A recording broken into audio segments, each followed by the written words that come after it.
With Worlds starting in just a couple of days, I'm about to head over to Lynchburg. I am bringing you the best of the worst of the best Worlds moments in an era that you probably forgot about or never even knew about. Let's talk about the best moments in Worlds history, going from best to worst. It's life, it's energy, it's excitement. Yeah, Phil's also a four-hander, but he's... Oh, that is nice. Oh, that is nice. Make it. Oh, tasty. And man, I am a lover of disc golf through and through, so I'm probably the most biased person, but I gotta say, editing these clips from the era of 2015 and before, it just did not feel like this was a real sport with so many moments that I cannot believe happened in the final moments of Worlds. But with that said, still hilariously memorable, so let's get back to the clips. Oh, he finally stopped. Nope. So obviously we have to start with the holy shot, and you pretty much know how it went down. Conrad gets an ace on hole 16 in round 3, goes crazy clutch on the back few holes, and then makes the most epic birdie just to make it to the playoffs. Oh my god, he on X Games mode. And then nails it in the playoff to secure his first world title. Obviously epic, obviously amazing, but we've seen it done to death. So with that, let's get on to number 2. And number 2, it has to be the playoff in 2014 Portland, where it came down to Paul versus Rick. And I think there is so much nuance to this entire round that I'm not going to talk over it. I'm just going to allow Ian and Charlie to narrate what happened, because it is so electric and it's hard to really encapsulate the moment literally 10 years after. So let's hear what they had to say. There it is, 60 for eagle.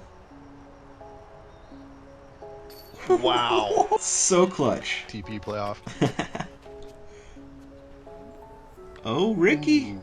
Come by. Yeah, I think he was scared of that OB roller he threw last round, or the start of the final 9. Makes sense. McBeast roller's flirting with the OB on the right. Oh, no. Wow. The crowd. Wow. Clutch. That'll bring us to hole 3, par 4, big dogleg left. They're throwing backhand hyzers off the tee here, and good looking drive from Ricky. Looks like a champ rock 3. Ooh, goes right down the middle. Oh, it went right down the middle. Wow. The balls. See what Rick Going can with do. that putter there. Yeah. His putter flicks are pretty ridiculous. Wow. What a putt. Really tough bird, and it's all in the second shot. If you can lace this fairway. And this one. Oh, And my goodness, it all basically coming down to a tree hit from Rick, giving Paul the 3-time world championship. Such an insanely fun tournament, and it makes me so excited for the potential to get Portland Worlds back on the schedule. Also just loving the commentary because it was just so fun to relive that era of disc golf. Number 3, Paul McBeth clutches up at 2022 Worlds. With Gossage coming into the final round with 3 strokes ahead of Paul, it looked like Gossage had a very clear advantage on taking down Worlds. But we know Aaron has had a few mishaps, especially in these final round moments, and that proved ever so slightly evident in this final round. Starting out a little cold with 6 pars on the front 9, he was already losing strokes on Paul. Final round Worlds Paul is someone you do not want to mess with, but then we get to the final few holes and it is insane. Aaron parks it on 15, making an easy birdie, and then Paul has a devastating OB getting a bogey. And at this point it looked like it was an easy run away for Gossage. But with 16 being so treacherous, they both make the island, but still a very scary putt. Aaron just pitches up and Paul knows he has to make it, and he jams it. So then we move on to hole 17. Aaron takes par, and again Paul knows he has to make a great putt to fight for the win. And from about like 75 feet, he jams it in. So then at that point, Aaron knows he has to birdie the last hole, which he does, and they move on to playoffs. And this is the island hole, so it can be incredibly intimidating and 50-50 whether it goes in or out. Aaron just narrowly throws OB, and Paul makes the island, making it an easy par save, securing his 6th world title. Absolutely insanity, and one of the best finishes I've ever watched, even if I was rooting for Gossage the whole time. PDGA World Champion, Paul McBeth.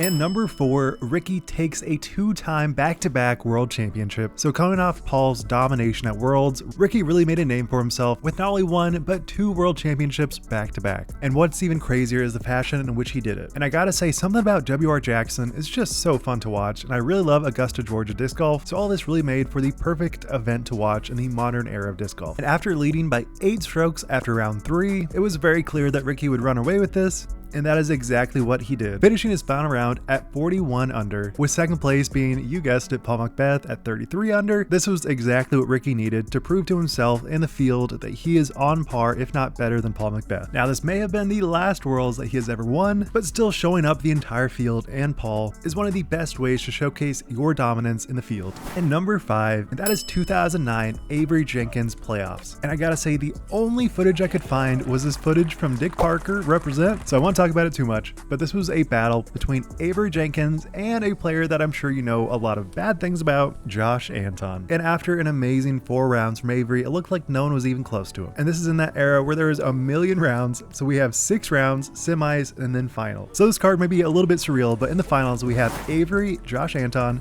Matty O, and Kale LaVisca. And since there is so little details, it is really hard to capture what exactly happened here, so you kind of just have to imagine what it was like. But we have this Blue Valley course in Kansas City, Missouri. It is actually probably one of the best disc golf courses in the area, but as time has passed, it has become overrun with homeless, and it is really not a safe place to go. I literally played a tournament there, and there was tents kind of scattered about the entire course, and the entire vibe was just not great. So it's definitely a little sad to see how big it's fallen, but that's okay. We get this amazing finish from Avery with so many spectators, securing his first Worlds win over a player that I'll be honest, I do not care for, I do not like. And for those of you that do not know, he was actually charged with vehicular manslaughter for running over a person in his RV a couple years after this Worlds. And I really want to say people get better, but based on this YouTube channel of him drifting, it does not seem like he's learned a whole lot of things, especially with the seemingly recklessness that he's able to post with. So I'm very happy that Avery won this Worlds. Send it. Shit!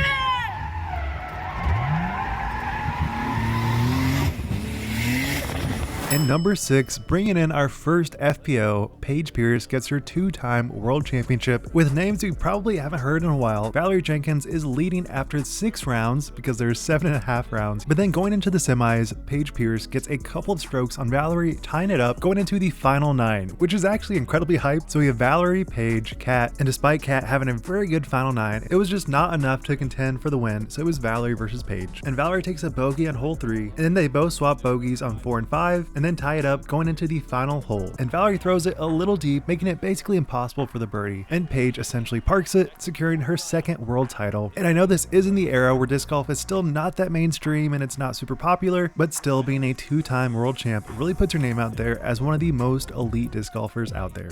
And along with that, we have some of the best commentary I've ever heard, and I really hope you guys watch the entire version of this because it really is telling of what the disc golf world used to look like. You know, every tournament leads up to this, so if you win this one, you know, pretty happy. I don't care what anybody does out here. I'm really hoping that they're playing for 2nd this week, and I'm serious. I want to win this world championship. And lastly, we have Paul securing his 4th world title. And not only that, but it was back to back to back, doing what will probably never be done again. And despite the competitors being very good in the final round, it was just no match for Paul. Leading by 12 strokes after hole 4, he could just walk it in, and that is exactly what he did, playing almost goofy golf, which is a very weird vibe for Worlds Paul, but there was no point where he looked stressed at all. And even when a spectator walked right in front of him in the middle of a putt, he still jams it in and wins his 4th title by 9 strokes. Now again, I don't think anyone is doing that in the modern era of disc golf, so this truly highlights a totally different era of what the scene used to look like and how dominant Paul really was. And another fun fact, I think this was Calvin's first Worlds appearance at age 18, and even back then he was crushing. So with that, what did you guys think about this countdown, and what do you think your countdown would look like? I would love to hear any changes. Honestly, throughout this entire filming, it was so hard to find any quality footage if it was before 2016, 2015, so even though there may be amazing moments, I really struggled with finding any good footage. So if there was some moments that you were IRL for, I would love to hear about it. But with that, we get into the 2024 World Championship. Let's go Lynchburg, New London. It's gonna be hype. I can't wait. So be sure to be on the lookout for Worlds content. You do not want to miss it on this channel, and I'll bring you all the good stuff. So stay tuned. With that, Wild Runs signing out. Peace. Possibly the most convincing fashion.